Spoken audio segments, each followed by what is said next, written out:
because I was trying to write, how do you write emotion? And I was focusing a lot on what the characters feel. And then it hit me in the fall of 2025. I was like, no, that's the wrong focus. This needs to be about what the reader feels and what the reader's emotion is and what the reader's emotional journey is. And how do we manipulate the reader's emotional journey? And that took me down a whole path on like, okay, if I'm flipping this and thinking about how the reader feels and what a scene makes the reader feel, how to drive our readers' kind of emotional roller coaster, how to plan it out as if we were like an architect of a real roller coaster, how to, like, where are the dips and turns and highs and lows. And then the question was like, well, then how does the reader even relate to the character? Like, what does that even look like? And it really, in the fall of last year, it really caused me to flip on my understanding of what I'm doing when I write a scene. Welcome to the Stark Reflections on Writing and Publishing podcast. There has never been a better time for writers. More information, options, and opportunities are available to you, but navigating these requires insight. Join Mark Leslie Lefebvre as he draws upon more than a quarter century of experience as a writer, a bookseller, and a trusted book industry consultant to explore and reflect on the writing and publishing landscape to help you make informed choices on your writer journey.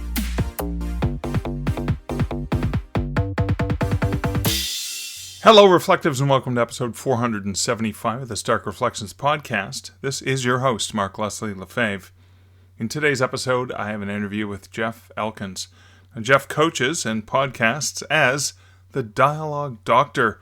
You may have heard him on this show before several times, and I often do refer to Jeff because of all the great things I've learned from him and continue to learn from him over the years. Now, Jeff's the author of 13 novels, 5 books on the craft of writing, and over 100 short stories. Now, we have a conversation about the Dialogue Doctor on Writing Emotion, a relatively recent release from Jeff, and this is a strategic look at how to take your reader on an emotional journey. We also talk about the Fiction Makers Conference coming up later this year, this summer actually, of 2026 for those of you listening in the future, but this is an in-person event in Baltimore focused on the craft of writing fiction. We talk about those two things and more, and that's coming up later in this episode. But first, a word about or from something, some sort of word, some sort of sponsor. It's going to happen right after this bumper. Hey there, this is Mark Leslie Lefebvre with a quick question for you. What do you do on November 10th through 14th, 2026? Because if you write books, or if you want to, I'd love to see you in Las Vegas at AuthorNation. I'm speaking there, and I'm going to be hanging out, so just come on up and say hi. AuthorNation, the world's largest indie conference, is an annual gathering where authors come together to support one another, collaborate, and push the craft and business of writing forward. It's not a stuffy conference. It's a room full of people who get it. All of it. The grind, the sweat, the frustration, the goals of getting your story into the hands of the right readers. Whether you're just starting out or you're already running your own publishing business, AuthorNation has it for you. Check it out at AuthorNation.live, and I'll see you in Vegas.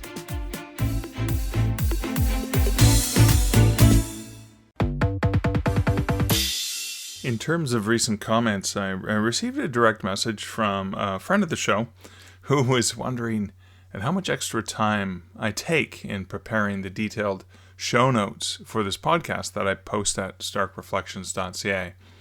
Now, I think this was them trying to problem solve for me because they were reflecting on the hours of work that I put into it every week and wondering if that's reducing the number of people who listen because they can just kind of get some information from the show notes. Now, it's a really interesting thought that I've been reflecting on. Now, I do spend hours on each episode, anywhere from 4 to 8 hours, depending on the interview and the notes and the stuff like that, and going and gathering comments and things like that. But much of the editing I do is audio. I do it in Audacity, and I re-listen to the conversation because that's important, because I need to remember this conversation in more intimate detail, But, I had a great conversation, and sure, I remember parts of it, but there are other elements I don't remember all of it, right? Our brains are fallible. So I listen to it again, and I make these notes. And then I make notes on what I want to reflect on. Oh, that's a really cool thing Jeff said, so I'm going to do this thing. But anyways, I put those together, and so while I'm editing the audio and cleaning out some of the ums and ahs, I make notes of those things. And the notes, I figured since I'm making those notes for myself, I thought they would be a quick overview, or maybe even having those bullet points would add to the SEO of the episode. But I suppose I could use some sort of AI-assisted tools to pull out either a transcript, which would be even more SEO, even better for specifically what's said of that episode, or the interview at least, or maybe even more comprehensive notes. Could I use AI to load the audio in and have it transcribe and then make notes from it? I don't know. Ideally, it would be something that takes me less time. So rather than 4 to 8 hours, maybe it takes me an hour, but may increase the value. So this comment is also a reflection and a request for your thoughts on this. What do you think of that idea? Now, do you actually read the show notes? Am I the only one who's actually using them? Is it even worth me doing anything more than, offering in the show notes something as simple as, this week's guest is so-and-so, and we talk about such and such, and here are some links for more information. Like, seriously, I am curious to know what you think about that work that I'm doing. Thoughts about, generating, that SEO, etc. Anyways, love to hear what you think. You can leave your thoughts over at starkreflections.ca for this episode. Wherever you catch this episode, I know comments are often coming in on my YouTube channel where the audio is getting posted, as well as I'm occasionally trying to get some short teaser clips of the video interview when I have the permission from the guest, and also when I have the time to put it together. Because sure, it's easy enough to use Opus clips, but then I have to extract the clip, and I don't even just use it the way it comes. I usually do some manual tweaking and editing to the clip. I don't just like throwing stuff out there. But in any case, let me know what you think, and you can leave those comments, or you can message me directly, Mark at markleslie.ca. I really am curious as to what you think, because what can I do to keep doing this, keep sharing the value that I know people are getting from the podcast, but, being able to do it in a decent enough way on those weeks, those many weeks when I don't have a lot of time. Like this week, weeks that have 7 days are really have constantly been very challenging for me. He says, waiting for people to get the joke. Anyways, let me roll a bumper and do a personal update. All right, so for personal update, back from Halifax, the road trip where I left my home Monday, May 11th. I went to Ottawa, picked up a buddy of mine, John, and Steve and I hung out together.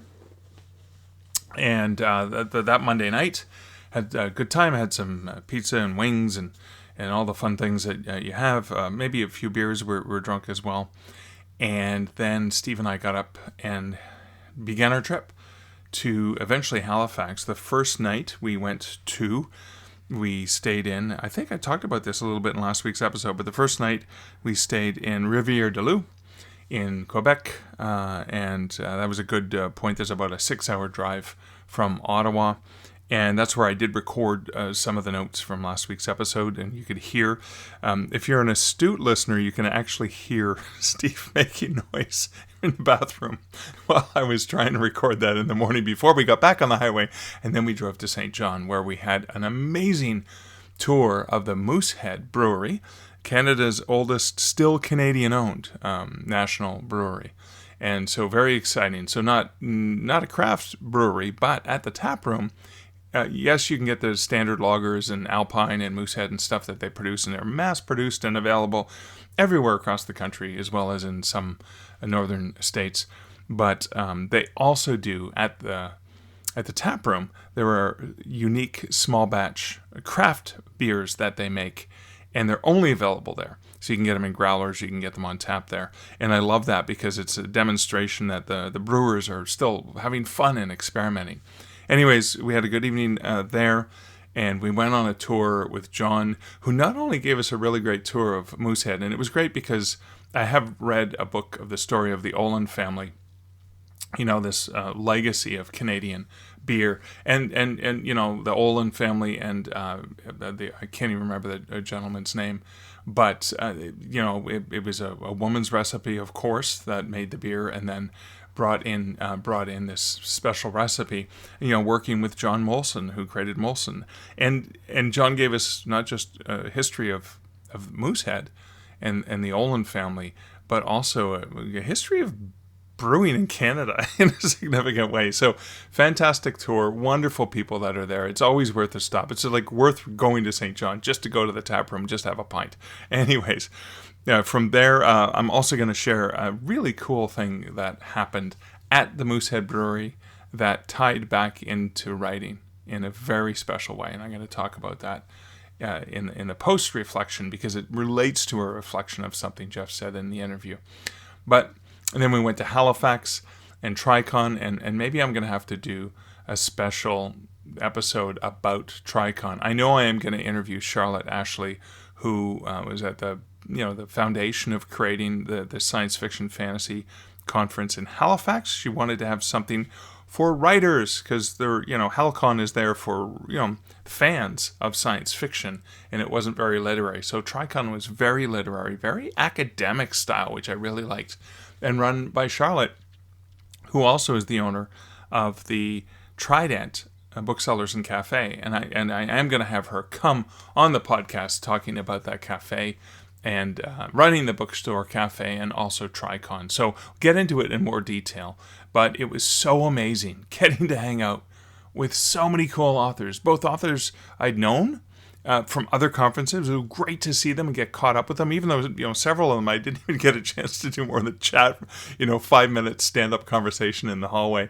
I got to spend time with some other authors where we spent quite a bit more time going out for drinks and meals and stuff like that. And wow, made some new friends, so really cool. In particular, there was one author, Johnny, who saw it in the Examiner. There was an article about the conference he saw, like the Friday or whatever, and the night before it started, and showed up and said, "Hey, I'm very serious about writing. I should be here." And so glad that he went, because he's an awesome guy.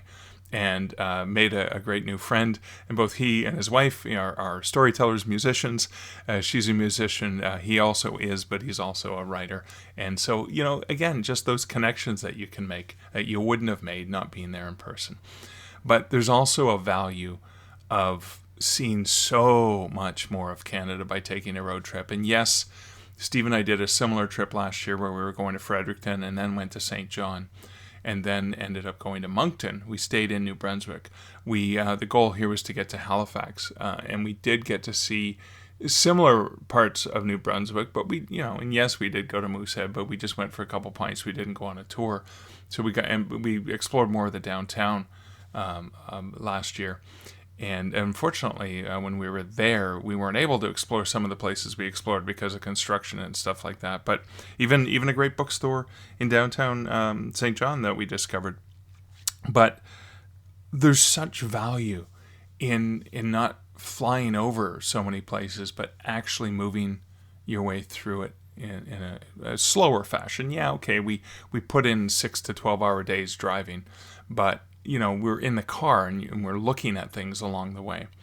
And that was really cool that was a really cool thing to experience. And it reminds me of something Neil Peart wrote about when, he toured with Rush.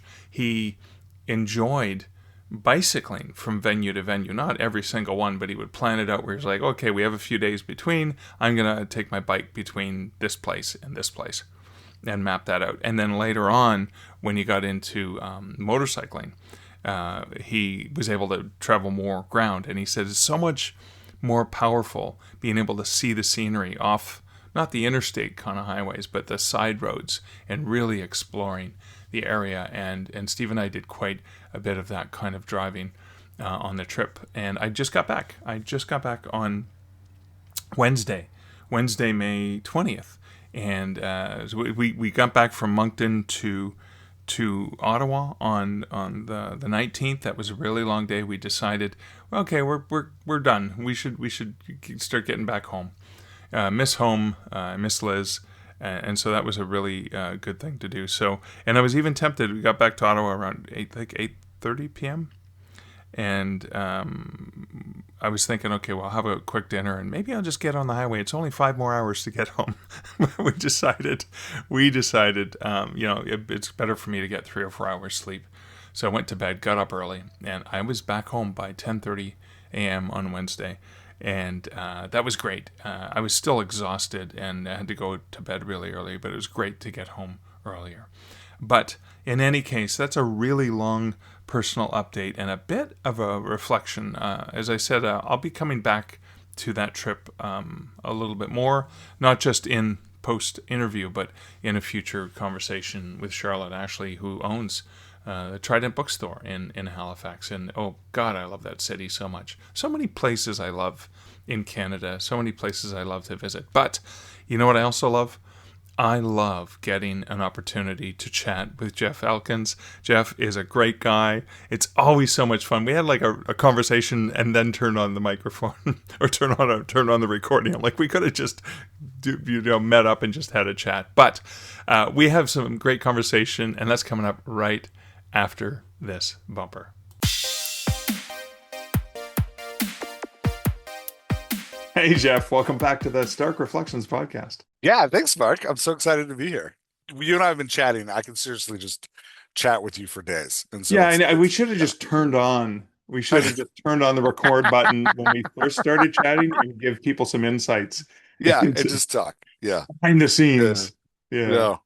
Anyway, but yeah, thanks for having me on. I'm really excited to be here. So, I'm pretty excited to talk to you about two cool things. But the first one was, my goodness, you put out this book and didn't even give me any heads up on it. And now it's out and it's in the world and everyone has access to it. But you have a new book in the Dialogue Doctor series on writing emotions. Can you tell us a little bit about that? Yeah, I'm a horrible marketer. And this is just true of me, man. Like I'm actually about to, this is way out. I'm a horrible marketer, he said. I'm a horrible marketer, he said. Yeah. I'm actually about to, for the first time in my writing career, I've been writing for a little over 10 years now, 13 novels.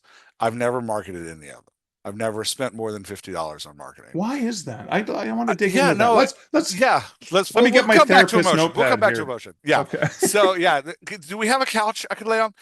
So it starts with my mother. No, so it really was the first 8 years I really did struggle with such intense self-doubt that I didn't think my work was worth marketing, but I'm also very weirdly obsessive compulsive, so I had to put it in the world. So I had this kind of like divided. But over the last 3 years, I've really had some personal revelations and kind of come to terms with myself and trying to really start to understand and value my own work. Like, I love working with other people. Coaching other authors is great as the dialogue doctor, and I love everybody else's work, but my own work, I was always like, this is garbage. But so now kind of taking a look at it and being like, no, this is not that. This is good. And I really writing with, I did my last 2 novels with JP Rindfleisch IX, Nerds, season 1, and then season 2 is coming out this year. We just finished it. And writing alongside of him and he's very encouraging and having him constantly go like, no, man, this is good. Like what you're doing is good. And so JP's good for the soul, isn't he? Like he really is. Yeah, he's the best. He's seriously the best. So he, going back and looking at my old work, I'm like, I have 2 series that I wrote that I've never even done more than literally just post them on Amazon and tell people when they were out. And so barely tell people when they're out. I'm going to go back and give them a shot. So I'm actually starting that project in May to like look at my old fiction and be like, hey, is there something here? Like, is this something? But to the On Emotion book, I did that with writing On Emotion. I started writing this book in 2025. And I wrote it a couple different ways. And then in the fall of 2025, I had this wild hair that I was like, I am attacking this because I was trying to write, how do you write emotion? And I was focusing a lot on what the characters feel. And then it hit me in the fall of 2025. I was like, no, that's the wrong focus. This needs to be about what the reader feels and what the reader's emotion is and what the reader's emotional journey is and how do we manipulate the reader's emotional journey. And that took me down a whole path on like, okay, if I'm flipping this and thinking about how the reader feels and what a scene makes the reader feel, how to drive our readers kind of emotional roller coaster, how to plan it out as if we were like an architect of a real roller coaster, how to like where are the dips and turns and highs and lows.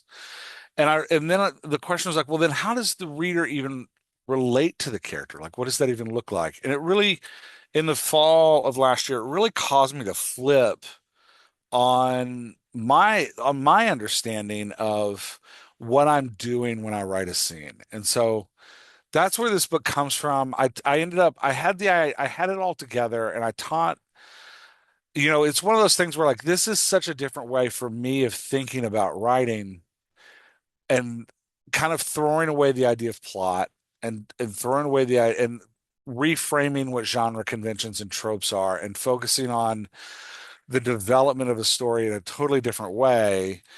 And then so I ran it out to my community and they approved, which was good.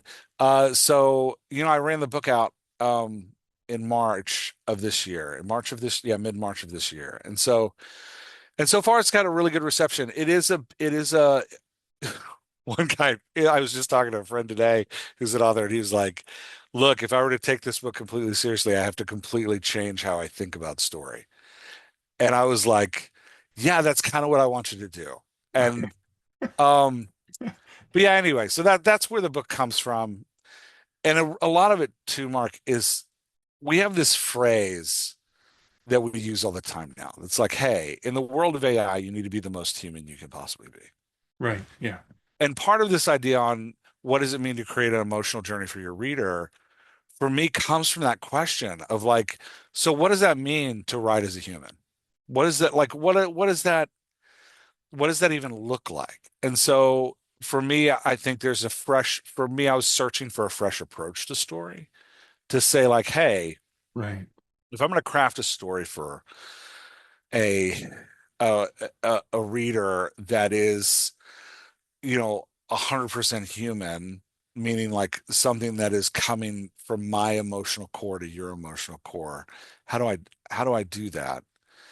And that's where it kind of came out of, was this idea of like, hey, so the book lines out, we're going to craft an emotional journey of your reader. And we're going to talk about how you do that, starting from zero to develop story. And I worked through like it at the scene level and the narrative level. I've done 7 different ways you can manipulate the reader's emotional journey. So each of the 7 ways works at both the scene and at the narrative. And so and each way has like some of them have 1 or 2 tools, some of them have 6 or 7 tools you can use in a scene or a narrative to play with that emotional feeling. And so in the end, it hopefully gives you a whole set of different ways to kind of tweak your story that drive. So for a writer who's listening to this and says, okay, how do I like where do I For get writers listening to this, you're like, can we like fast forward to this? Can we get this crazy guy out here? Like, no, no, what's no, this no. crazy guy talking about? Yeah. No, but I'm thinking is kind of like, is this the kind of a book, for example, that you're going to read first and then work on, or is it a book that you're working on as you're reading, It's like either working or. on the exercises I actually think this is a book for people who have written. I who don't think have this written is, already? I Okay, don't think this is, I mean, it might be, I don't know. I think I'm assuming a lot. So what I do in the book is I say, hey, when we're talking about what is the emotional core of your story, it's a character going through change. right, And whether that's like small, like if you're writing a cozy, those changes might be very small and minute. And it might be from like maybe your character's moving from boredom to curiosity. And that's the change, the emotional change we're going through. If right, you're writing a thriller, right, like maybe your character's moving from like, shy to courageous. Or if you're writing like self-discovery novel, but it's recentering our story around what is the character's growth, what is that undergoing, and then talking about how you tweak that growth. So I think the book is really for people that have written and are trying to find a new way to think about their writing. You know, for me, it I use these tools, these seven tools, seven ways of thinking. They really do come out of me coaching authors and authors coming to me and being like, "Hey, my book's not working." And I don't know why it's not working. I don't know. Like a lot of them are like, "Hey, I've written to the tropes and I'm still not getting the book I want to get."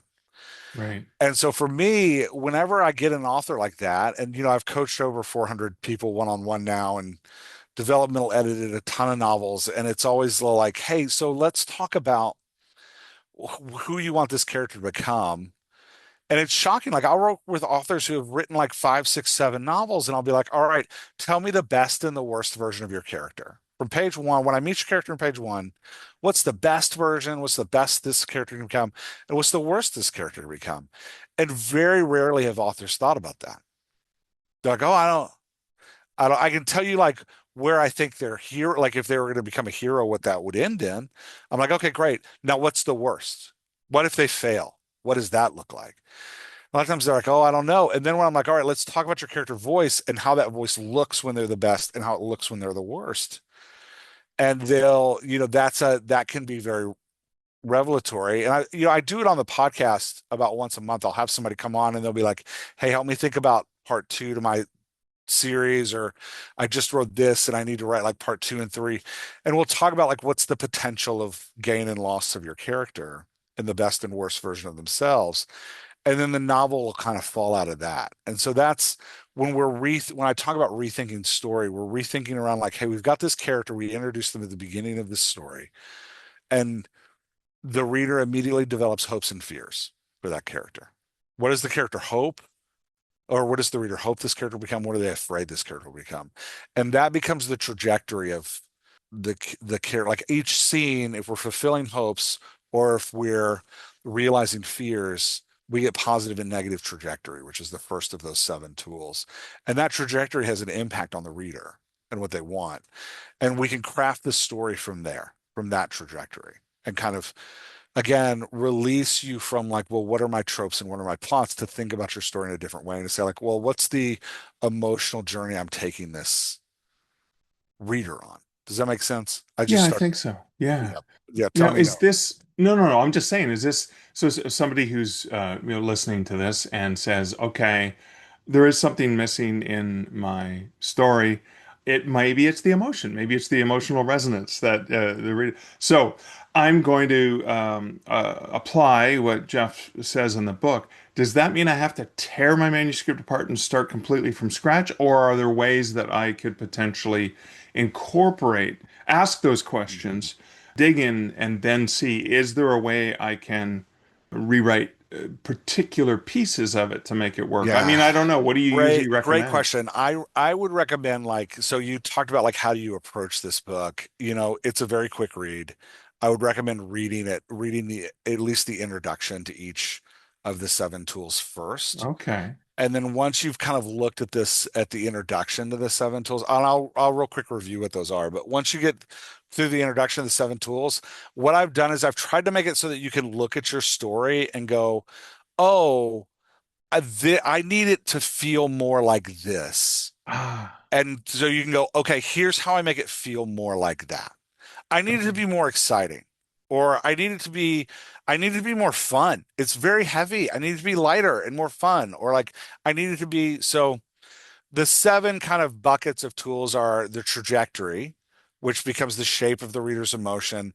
A lot of times with authors, I didn't come up with this. Kurt Vonnegut, I learned it from a video Kurt Vonnegut made years and years and years ago, I where think he I've seen develops, that one. Oh yeah, it's yeah. Yeah. positive and negative emotion, Yeah. right? And it's beautiful because he doesn't ever define what the emotion is. He's like positive and negative emotion, and then on the horizontal is time, and then Right. he's like your story has a shape. So the trajectory is the shape of that story, scene by scene, and then the vector is what I call the vector is kind of the location of the reader's emotion, because sometimes you're shooting for sad, Sometimes you're shooting for celebratory. Sometimes you're shooting for anxious. Sometimes you're shooting for thrilling, right? Like you want this moment to feel different. So what's the understanding how to identify and how to manipulate the vector of that emotion? And then we talk about the third one is alignment and like how you can create frustration or relieve frustration in your reader by how your character behaves toward their own growth. I talk about saturation, which is the depth of the emotion. So like, let's say your vector is funny. Like, oh, I want this scene. I want the reader to laugh. I want it to be funny. How big a laugh? Right? Like, are you looking for a giant laugh or are you looking for a giggle? Right? Like, or let's say you're like, oh, I want this to feel sad. How sad? Are we devastating people or are we? And like when we get into saturation, it's like, look, this goes from like the length of the sentences you're using to like and like the segments of dialogue you're using to like how well are you stacking emotions to create a build or are you you know moving are you not stacking like you're just jumping into sadness then what's your like down stack how are you relieving that sadness and the way the amount of steps you take away from sadness impacts how the reader feels about the scene, right? Like, so I give you all these tools to be like, what's the depth of emotion? Do you want it to feel light and airy? Like, as a cozy, you probably want it to feel mostly light and airy, or do you want it to feel heavy and deep? I talk about velocity, which is like the rate of emotional change. So if you're talking about like the roller coaster, how steep is that drop or how Yeah. slow is that rise? I talk about pressure, which is the amount of tension the reader feels. And then I talk about altitude, which is the reader's closeness to the emotion, right? Like, uh, does the reader feel like they're a part of the scene, or is the reader reflective and separate from the scene? Right. It's interesting. Like we were reading my community just yesterday. We read together the short story Cathedral by Raymond Carver, which is one of these famous American short stories. And it's really interesting to see like the story starts off very reflective and very like the guy's in his own head. It's very thick first person POV and it's very like monologue-y. But then by the end, you feel incredibly grounded and just like tied in the story. And it was interesting as we were talking about it. My community knows all these tools because I've been talking about them all the time. They're like, yeah, the altitude is really low. Like he's and it's really high here. And you can see like one of the tools is dialogues versus prose. And so like at the beginning, he uses a lot of prose. It gets you way up above the story and super reflective. But then at the end, the story is two people sitting on the floor drawing a cathedral with each other by hand, and they're talking through how they're drawing it and it feels very grounded. You feel like you're right there next to them. And it's like, oh, well, because they've manipulated these dialogue tools. So it's about all seven of these are about understanding the ways you can change your reader's experience are the big Right. pockets, and then using the tools in each one to be like, okay, I can use this tool to turn that dial left or to the right. And it's so again, I think it comes like if you to use the book one way to use it is I need to change how this I don't like how this is coming out. I need to edit this. How do I create the higher pressure?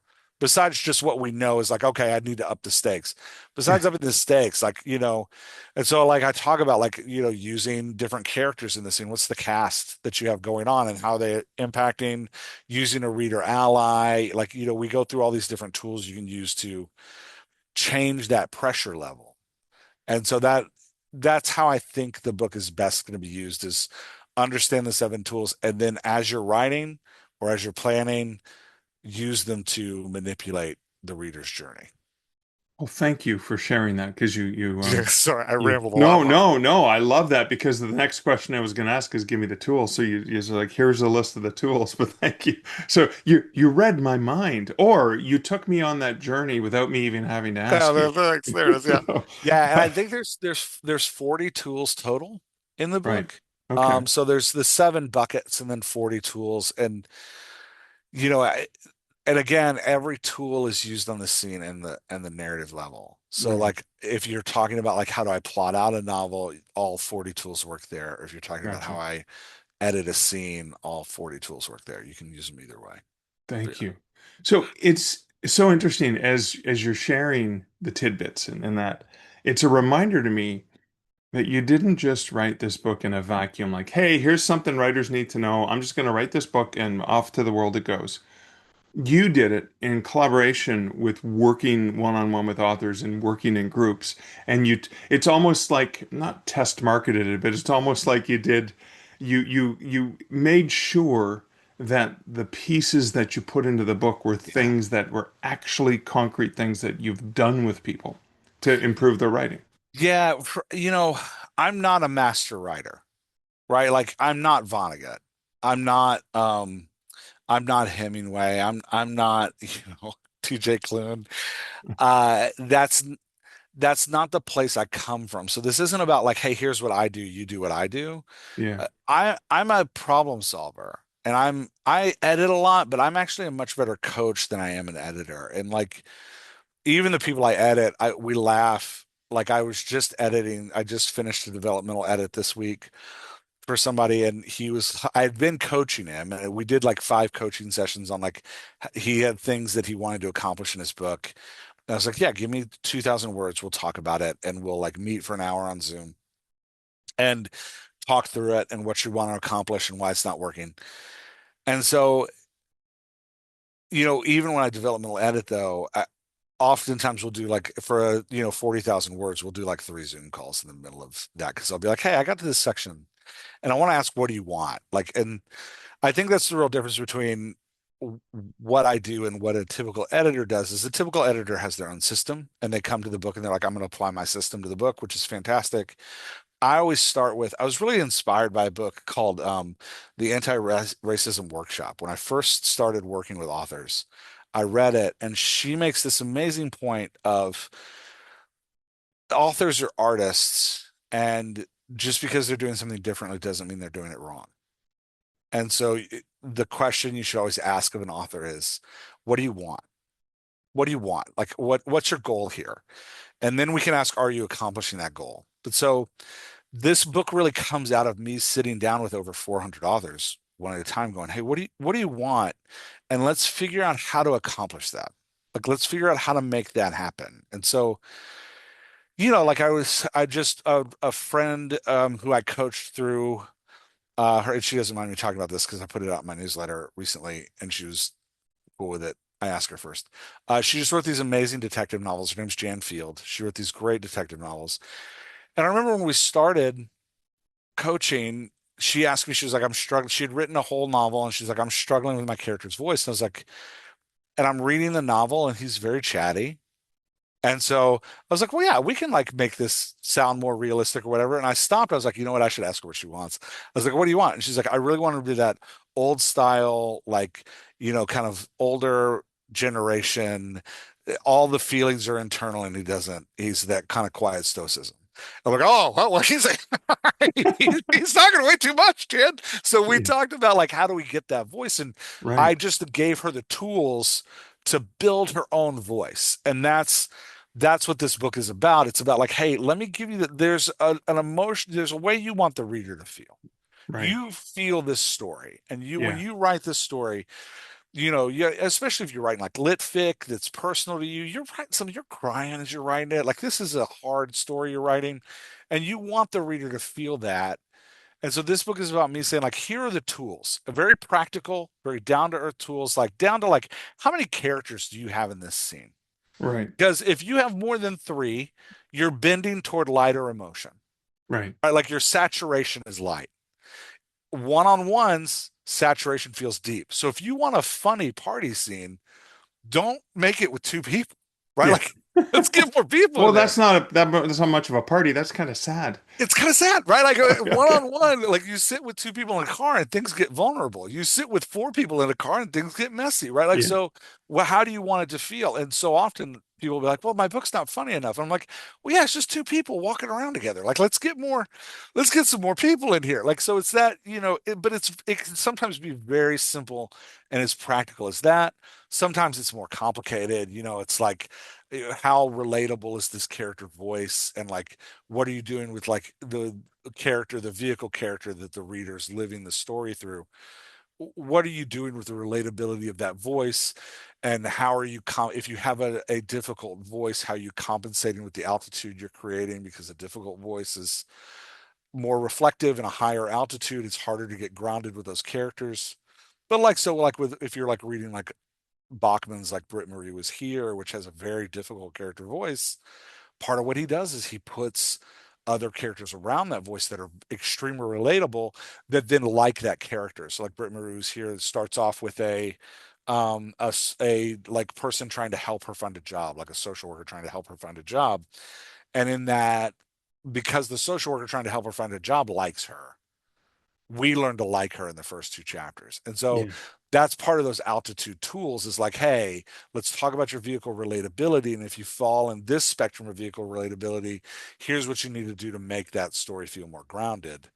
And or if your story is, if you want to write a more reflective, higher, James Joyce-esque type feeling, and but you have a very, like, your character's like John Hamm, he's the most charming man in the world. How do you get that guy elevated, right? Like, so Yeah. it starts to feel more. But yeah, but that's how to use the book. Again, I'm Oh just my God. stop me, Amazing. man. You got to tell me to stop. But yeah, I'm just No, that's no, I don't want you to stop, but I do want to pause okay. to go back and reflect on something you said that I think is really important for listeners to attend to. You were working with an amazing writer, Jan Field. Jan just recently, I think earlier this week, one of her novels was finalist. Is finalist for the Arthur Ellis Crime Award, Yeah, yeah, Crime Writers yeah, of Canada, yeah, Arthur Ellis Crime Writers of Canada Award. yeah. And it was kind of like, and I think part and parcel is Jan's skill as a writer, but also maybe this person who worked with her named Jeff Elkins potentially. I don't take any credit for that, because I didn't actually fix any of Jan's stuff. I just said, like, hey, here's a bunch of tools that you can use, and Yeah. you take them and master them. So, But I so think that that award is a combination, thousand that percent combination. Jan. Yeah. And this book is not about like telling you how to do something. It's about empowering you to do what you want to do. Right. And but that's the strength is having a good writer who has a good grasp of what she's doing, paying attention to someone who knows what he's talking about, and then applying that in her own way to her book, and voila, an Yeah. award Well, finalist, right? and it goes back Oh, to come that, on, like, pat yourself on the back for I won't God's do it, sakes, Mark. Jeff. I No. won't do it. It goes back to see earlier conversation about crippling self-doubt. No, Imposter but syndrome yeah, reigns sorry. It strong. goes it goes back to the, like, conversation about, like, how do we be the most human, uh, Right. in a world where, like, you know we're being told over and over again, if you want to create art, it needs to feel like you, right? Like that South Coden's thing is lean into who you are. Yeah. It's like, well, that's a great thing to say, but what in the world does that mean? And so for me, I'm trying to give you a toolbox of things where you can be like, hey, here's the ways to lean into who you are. And here, like, this is stuff you can do. You want it to feel this way. You've got this image in your head. Maybe if you can, but you want it to feel high pressure. Like, you really want it to pop. And you have a scene, like, well, here's just an example. You've got a scene in your mind that's, you're like, man, I want this to be emotionally crushing. Like, Yeah. in Crooked Kingdom, Lee Bardago wrote this scene. It's one of the scenes that stayed with me for so long, where Kaz Brecker, who's our vehicle character, like the character that we're living this scene through, he becomes the worst version of himself at the end of the book. And it is crippling because it's a surprise, and you find out what he's done. And as the reader, like, oh my gosh, this hurts so bad. And Lee Bardago does this thing where she adds a reader's ally to just make that pressure, turn it up just even a little bit more. And Kaz has a woman he loves, Inez, who's in the story. And whenever Kaz is the vehicle character, Inez's only job is to say what the reader feels. Hmm.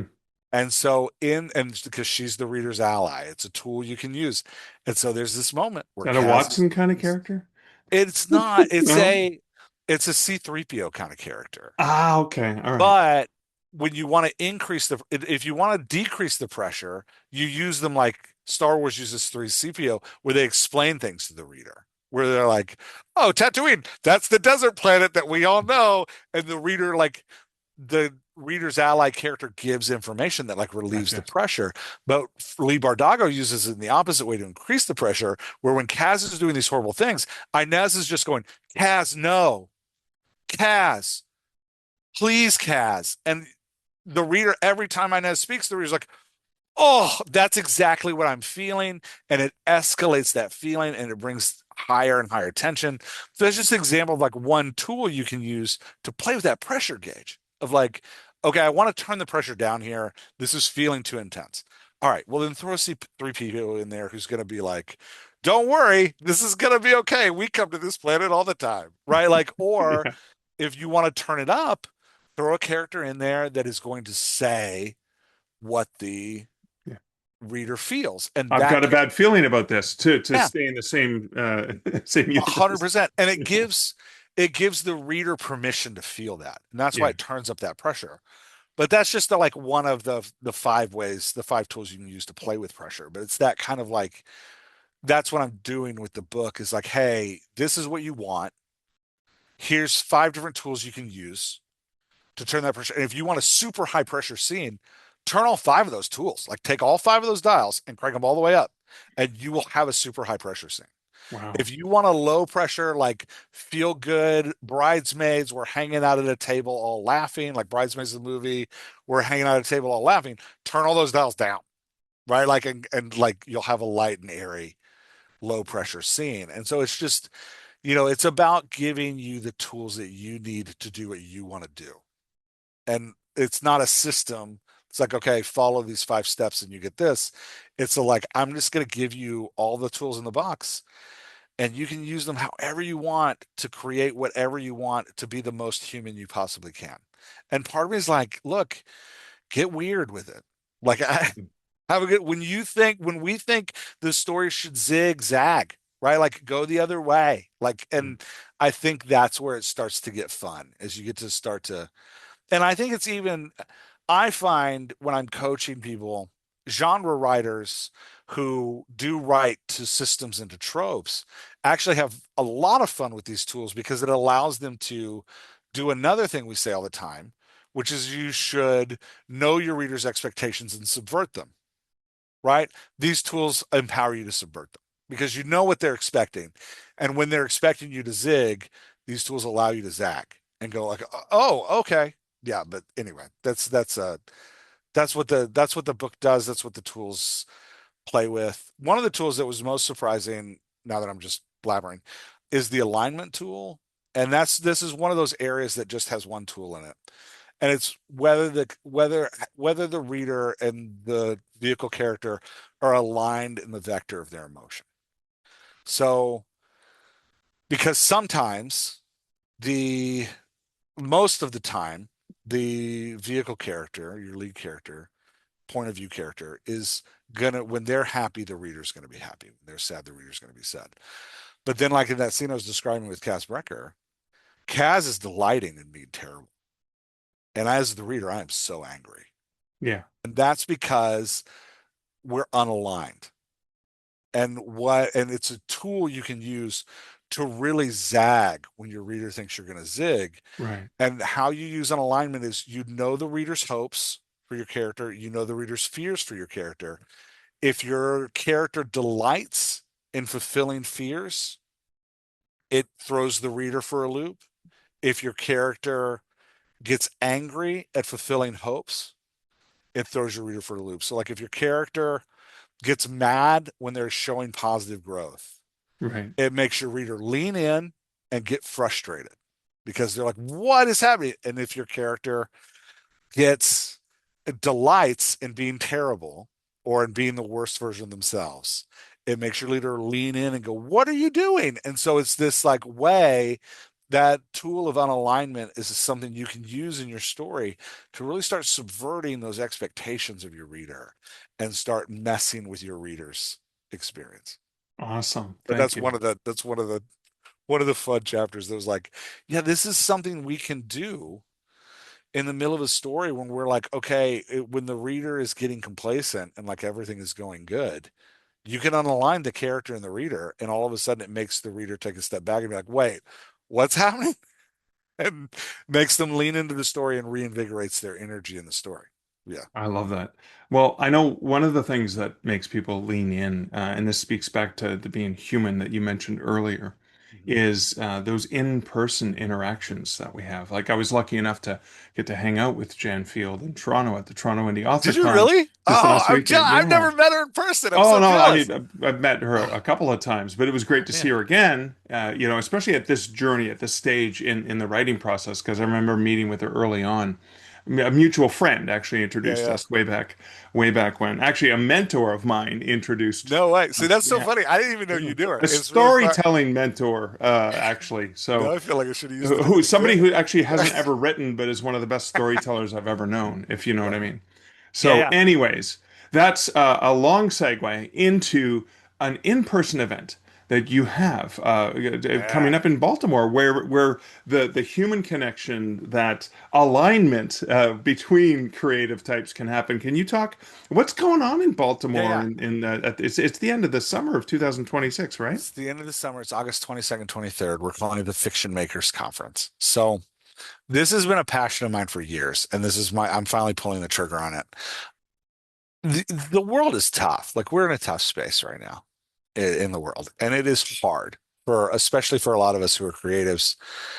And I think when the world is hard, the best thing we can do as creatives is come together to celebrate. And so, but a lot of conferences we have nowadays, because it's an important skill to learn, are about marketing. And they're about how do I sell my books? How do I get my books out there? Or they're about author mindset. They're about like, how do I sustain through this? And those are all really important topics and really great, but they're not what brings me personally fire. What brings me fire is obsessing and nerding out over the craft of fiction and over like, Which hey, you haven't picked up on that at all in our you want, come conversations. on, who are you even talking to? Yeah, so, but I was like, I want a conference where we can just nerd out on the craft of fiction. And I was like, I from Baltimore. Well, I'm not originally from here, but I've lived here for almost 20 years now, and I love my city. It's amazing, and it's a city that gets a really bad rap, and it shouldn't. But it can kind of be a punching bag in America, but it's a beautiful and incredible city that has a rich history of literature and a rich history of writers, and it's just like Baltimore's an incredible place. And so we found this. I'm partnering with this theater um, called the Creative Alliance, which is a theater and museum that celebrates unique artists. It's in a beautiful section of the city called Patterson Park. It's one of like Baltimore is a city of parks. It's got these giant parks everywhere. Patterson Park's one of these really gorgeous parks, and it's in a really fun neighborhood that is like known for its Latin food and like just great kind of culture. So anyway, so it's 2 days. It's gonna we're all talking about craft. There's only all the speakers are Baltimore speakers, besides JP Rindfleisch IX. He's snuck in there. My co-writer and dialogue doctor coach snuck in there. He's coming in from Rockford, Illinois. But everybody else is from Baltimore. Inez Johnson, who's a romance writer who's written over 100 novels, is speaking on uh, writing novels that readers just fall in love with. Leslie Penelope, who's won all kinds of awards for her sci-fi fantasy, is talking about world building. My mentor, my screenplay writing mentor, Sean Paul Murphy, who's had 14 feature films produced, is talking about turning a novel into a screenplay and the difference between those two art forms and how you can like set yourself up to have that transfer easily. And then I'm going to be talking about emotion. So it's going to be, there's one ticket for Saturday that's a whole day of teaching and hanging out together. And then Sunday is a smaller workshop day where there's less. We're going to break the group down into a really small crew, and we're going to do a bunch of character workshop stuff. And then we're also going to do all kinds of things that I think are intended to connect writers. We're going to do a book swap thing where you bring a book, take a book from another author that's there. We're going to do some author bingo. that try and get you to meet other people at the conference and get to know other people at the conference. And, I'll be giving away sessions and stuff to people who get bingos.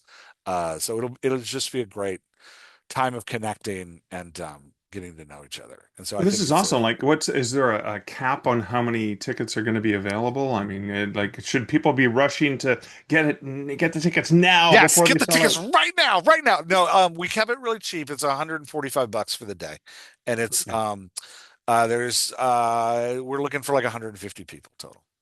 So it's a small Okay. group. Okay. It's not Cool. very big. And it's we're all going to be at the Creative Alliance. We're going to take kind of breaks in between each session, and during the breaks, you'll be able to tour the museum and check out Oh, the fantastic. artwork to get some inspiration and to get Yeah. some feeling around that. And we're all going to we'll have a lunch break where we send everybody out for lunch, and there's over 30 restaurants around the Fantastic. conference. So we're going to send people out to get, I will be going to the Empanadas place that's 2 blocks away because it's incredible. And I may not put it on the conference map so that I can be there by Yeah, myself. so you can get So in I can go line get the first. Yeah. empanadas without everybody. Yeah. So, People are going to be but following you. that's right. I'm gonna have a try. That's if they follow, that's fine as long as I'm first in line. But yeah, so I'm really excited about it. It's the first conference the Dialogue Dr. Crew has done. Um, and you should get tickets because they are selling fairly quickly. Sunday is almost completely sold out.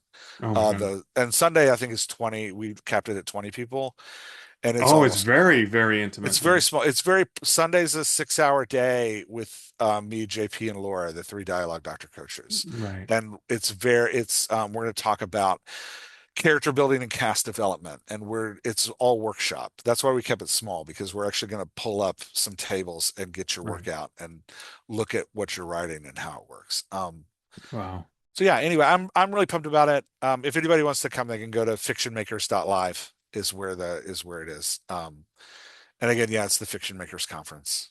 Awesome. It Well, should be really fun. And Baltimore is a beautiful city, and that's one of the reasons I wanted to have this, because I want people to experience the yeah. city the same way I do. As Del Griffith said, he's damn proud of his town. That's rare these days, Yeah, right? I So, love Baltimore, and I like people should come and check it out. It's a great town.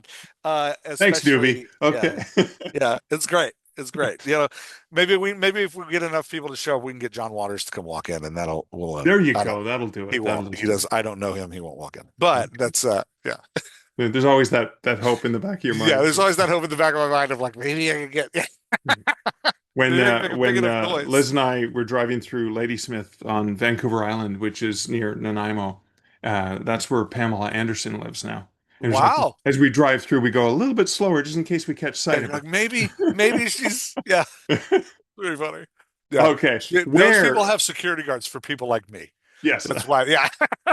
where can my listeners find more out about Jeff, Dialogue Doctor, all the fun stuff? Yeah, dialoguedoctor.com. Everything's there. The conference is fictionmakers.live, but you can also go to dialoguedoctor.com and click on the events button and it'll show up. And then the book is The Dialogue Doctor on Writing Emotion. I kept the title very simple. Very So simple. yeah, and it's everywhere. Books are. It's there. Hopefully, Awesome. if it's not there, you should tell them to order it. You should tell But them to yeah, order it in. Yes, yeah, now, right that's now. right. Go get it. Go put it on there. Yeah. Anyway, Turn up all of those knobs all of in those order, knobs, and up it's to in. 11 and ask Look, them. read it now, because in about 3 months we're going to be coming out with our character development Bible, which is Ooh, we're going to have 100 sample character voices that you can use, and like how to combine different personality types to make voices. But you want to know the tools, because I'm going to reference the tools a lot in that book. So oh, you want to know the beautiful. tools before that book comes out. So yeah, Awesome. Jeff, it is always such an awesome time hanging out with you.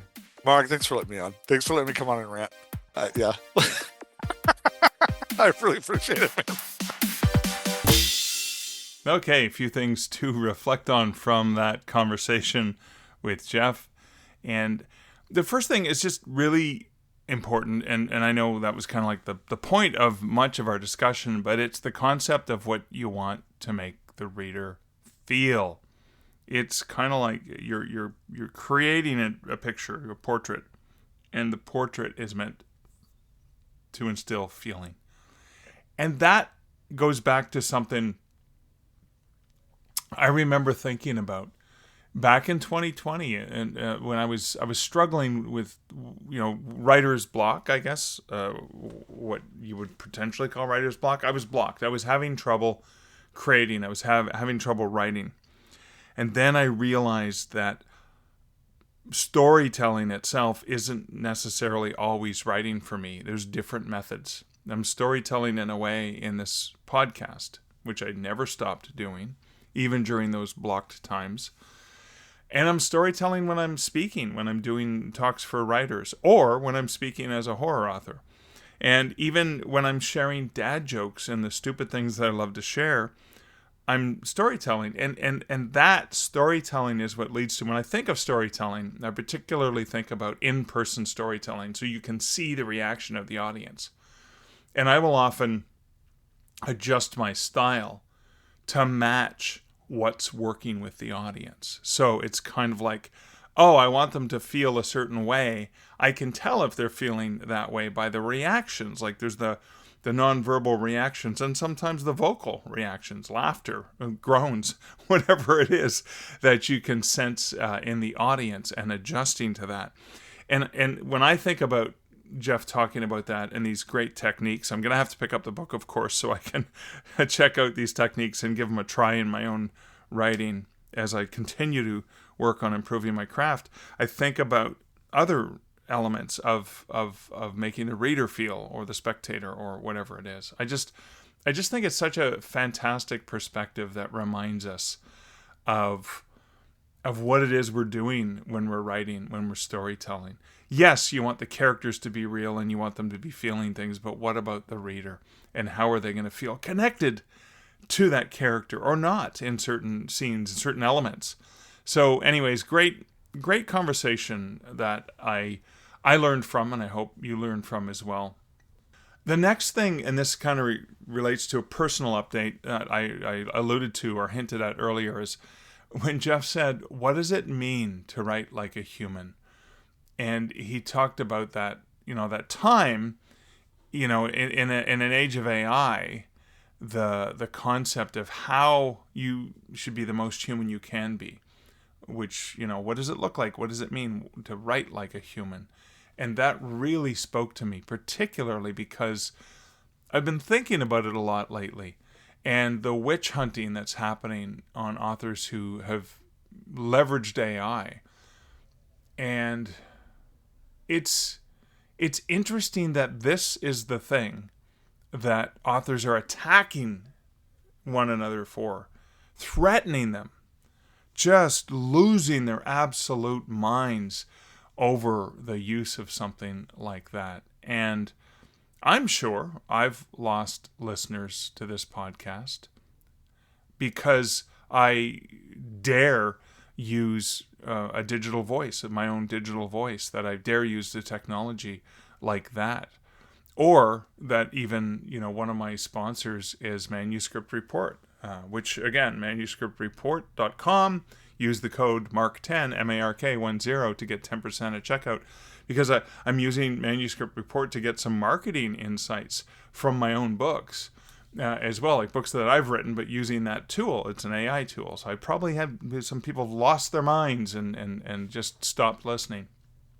But I was thinking about how I started handwriting. I did the first draft handwritten, and then I would type the second one out, and that's how I started submitting my stories. So it'd be so hilarious if somebody were to load my very first short story collection, or even obviously One Hand Screaming, the 20th anniversary.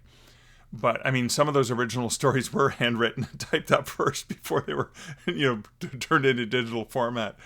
I'd be curious to load that to a thing that says, how likely is it that this is AI? It's like, 75% chance. Well, like I know, because I remember writing these on a typewriter.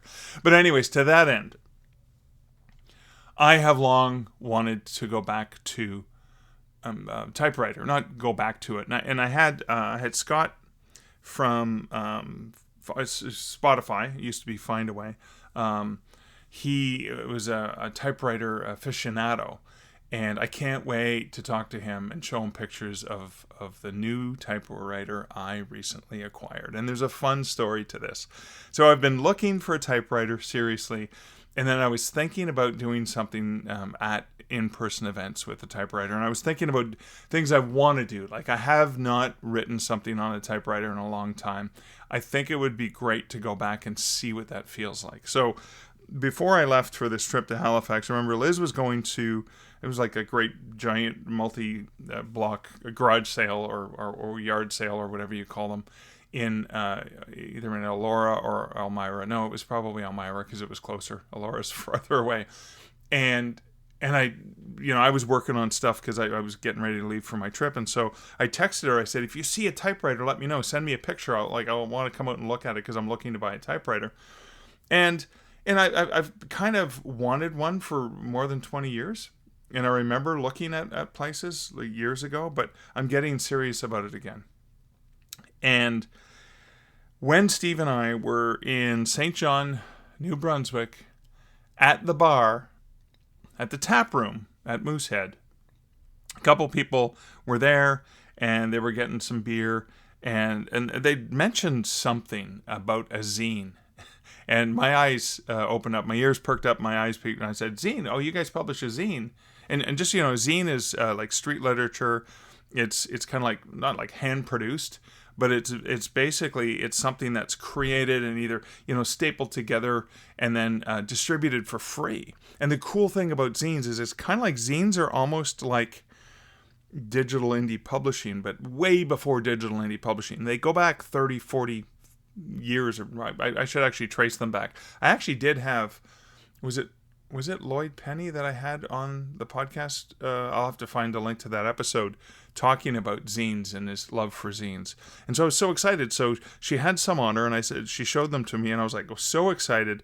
And then some of the things were actually typed up, and they were just like photocopies of the typed up poem or short essay or whatever it was. And I said, I love the fact that this was done on a typewriter like this one here. And she said, I collect typewriters, and we started talking about typewriters, and I'm like, yeah, I plan on looking as we're traveling, and we're going to go look. And she goes, well, I'm actually trying to make some space. I want to get rid of some of my typewriters. And I just went, ooh, can I buy one from you? And she goes, you know what? I think I've got something that probably will be right up your alley. And she says, I'd love to give it to you. And I was like, really? He's like, yeah. So we exchanged phone numbers, and we texted so that like the next day, like at 10 in the morning, I was going to meet up with her and get the typewriter. So I did. I not only met up with her and get the typewriter, and she showed me this beautiful typewriter, a Smith Corona in a case, but also I got to see the zine operation. I got to see where it was getting printed and stuff. And I ended up taking some of her zines to the Tricon in Halifax and put them on the freebie table. And I took about, I think, 20 of them. 10, 15, like a small pile, and said, hey, this is going to be writers and stuff like that. They'll be interested. And I think I put 3 to 5 on the table at a time. And every time I walked by, they'd been taken. And because this is at the registration desk, and the person working there said, "Oh my God, yeah, everyone loves these." And so I just kept putting more. So I can't wait. I can't wait to tell her how popular her zine was. And anyways, she is going to come on the podcast, so that's really cool. But she showed me the typewriter. We nerded out over that, and I am just so thrilled. Because I've had a few concepts for how I was going to use it. Now, this even goes back to 2000, and when was I working at the McMaster University bookstore? 2007 or so. The bookstore had this front window, and I thought, wouldn't it be really cool as not a gimmick, but yeah, have someone actually writing something over the course of a weekend in the window, like just working away, still taking lunch breaks and washroom breaks and stuff like that, but do some sort of, not world record, but something where they're writing this on a typewriter in the front window of a bookstore or whatever. And I've thought about ways I can do it. So one of the concepts I had was bringing the typewriter to an author event, not in a bookstore or library where it was very, very quiet, but some sort of author event, and either offering to do ad hoc poems that I can make single one-off, here you go, I'm going to do it complimentary for you.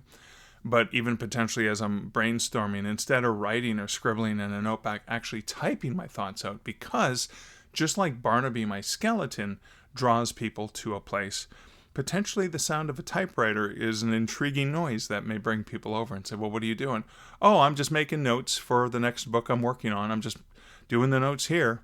And again, as a draw, right? So as that thing, that conversation starter. And then I thought, wouldn't it be cool to put together a collection of things, of poems, of shorts, microfiction or whatever, that were all written on a typewriter? And obviously using a special typeface that makes it look like it. But, it doesn't have to be a full-length book. It could be something that's 15 or 20,000 words, just smaller, like a digital chapbook or zine-ish, and putting that out. But anyways, I'm at one of my favorite kinds of places in the universe, a brewery, and I nerd out about writing and publishing and zines and the adventurous way that a zine provides opportunities for creators. No, nobody gets paid for this. It costs a lot of money to run a zine, and you're never going to make any money on it because you're distributing it for free. But you're giving writers out there hope. You're giving them an opportunity for their words to be published in this. And this is kind of what the digital indie author revolution did. And there's probably going to be an article I'm going to write for Substack, maybe even do a special episode of the podcast as I reflect on that. And I have a chance to put some thoughts together and make some bullet points and then ramble it off. But I think there's something really cool there that I connected and nerded out over zines and typewriters at a beer place in St. John. Had I not done this road trip, had we not done those things, that would not have happened, and I would not be richer. The richer person I am for having this magnificent typewriter. And I'm so grateful that I met Hadil, and I'm really looking forward to having her and at least one of her publishing partners come on the podcast in a future episode. So that was a long personal reflection in the midst of a Jeff reflection, a Jeff Elkins dialogue doctor reflection. Just a couple more reflections I wanted to note on is I just admire so much love how when the world is hard, the best thing you can do as creators is to come together. And Jeff's gathering, wow, I'm not able to make it, but I kind of would love to get a ticket and be there, because Jeff and so many of the people that he mentioned, oh my God, if you are anywhere in the area and able to go to something like this, I strongly encourage it, because, oh my goodness, you're going to be in for such a magnificent treat. And I think I'm reminded of that just because, having come back from TriCon, spending time in person with people who get you and understand what it is that you do is so valuable. Yes, we have amazing, powerful tools to connect digitally. You can listen to my podcast and hear me ramble on about things. But there's something special about that across the table. Across the table, across the bar, across the whatever, standing in a hallway talking to someone and knowing that they get it and seeing it in their eyes, going back to the concept of what the reader feels, what the writer across, that creative person across the aisle feels as well. And then the final thing is Jeff's love of Baltimore. I find that so incredibly inspiring. You know what? I find it inspiring when people express their love for something or someone or some place that they adore. It just makes me feel better to see someone love something. And that's a reflection that I think we can take into our lives in some way, shape, or form. Sure, we can apply it as a writing exercise because it could be an observation that different people love things differently. But just think about when you see somebody who's so excited about something. Maybe their team has made it to the playoffs. Maybe they got their first positive rejection. It wasn't an acceptance in a story, but it was a positive rejection, and it was great. Or some little thing that just made them feel good. Or, listening, sometimes when you're talking to a friend and they're talking about their partner, and you can just tell by listening to how they speak about them, just how much they respect, admire, and adore and love this person. or a friend of theirs, or a family member, or their child, or whatever. Could be a food, a certain kind of food. They just love this pizza place, and they can't say enough about it. I think there's something that's really uplifting and inspiring, particularly in a world where we're constantly being bombarded with negative stuff. So when I see or hear or experience somebody reflecting how much they love something, I want to get behind them and I want to push them up. I want to support them. Just like Jeff's love of Baltimore. I have never had the privilege of going to Baltimore, but you know what I'm going to do? I'm going to make a point of trying to get my hairy butt down to... That's a nice picture, isn't it? Try to get my butt down. Why'd you have to throw hairy in there, Mark? Because I have none on my head and I feel bad. But, just to get down to Baltimore, to see Baltimore through Jeff's eyes, just like an exercise I love to do that Dennis Hamill taught me years ago, is to go for a walk with a character and see that environment through their eyes. How do they describe it? But seeing Baltimore through Jeff's eyes would be such a beautiful experience. Just like my friend Paul Ardoin, and from the Wide for the Wind board, Paul's love of his city as well, which is reflected in his books, reflected in his stories. But his love for his city is so strong, it's so powerful. It makes me want to go, obviously, to Milwaukee. Again, he's been telling me about the beer and the book things that are there. So I know I've already put that on my list. So I've got Milwaukee on that list because of the passion that Paul Ardoin has offered to it. And I have that love for Baltimore from Jeff. And again, just a reminder to check out that conference, which is called Fiction Makers, and it's fictionmakers.live, but you can also get to it from dialoguedoctor.com. Well, that's it for these long reflections in this longer episode. I hope you appreciate the reflections and the fantastic conversation that I had with Jeff. Always great to chat with him. I want to say a huge thank you to all y'all, all of my listeners. Thank you for listening. I really appreciate having you listen. It really feels great to know that you're there. And otherwise, I'd just be sitting here talking to myself. Although I am sitting here talking to myself, but you're there potentially listening by yourself. If I doubt people are listening to this podcast in a listening party. Hey, Mark's new podcast is out. Let's rent a theater and listen to it all together, shall we? Anyways, but I do appreciate all of those who support this podcast as well at Stark Reflections. No, they support it at patreon.com/Stark Reflections.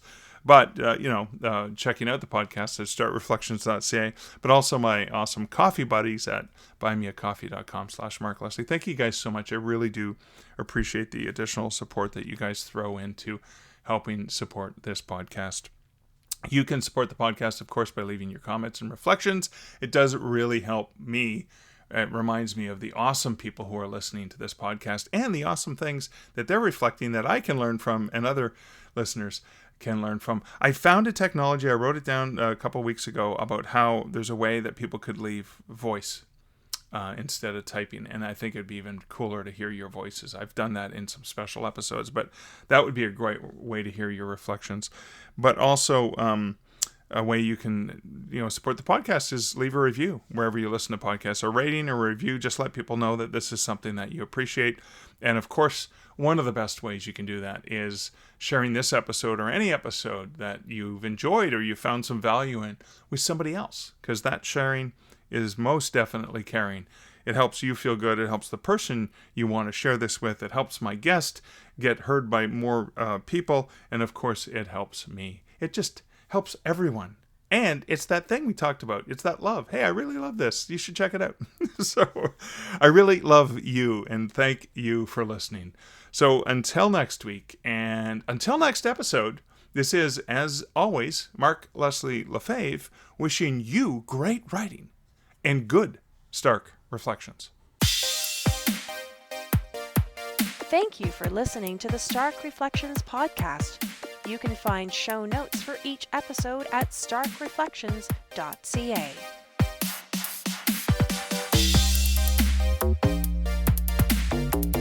The music for this podcast, Laser Groove, was composed and produced by Kevin MacLeod. Check out more of Kevin's great music at incompetech.com.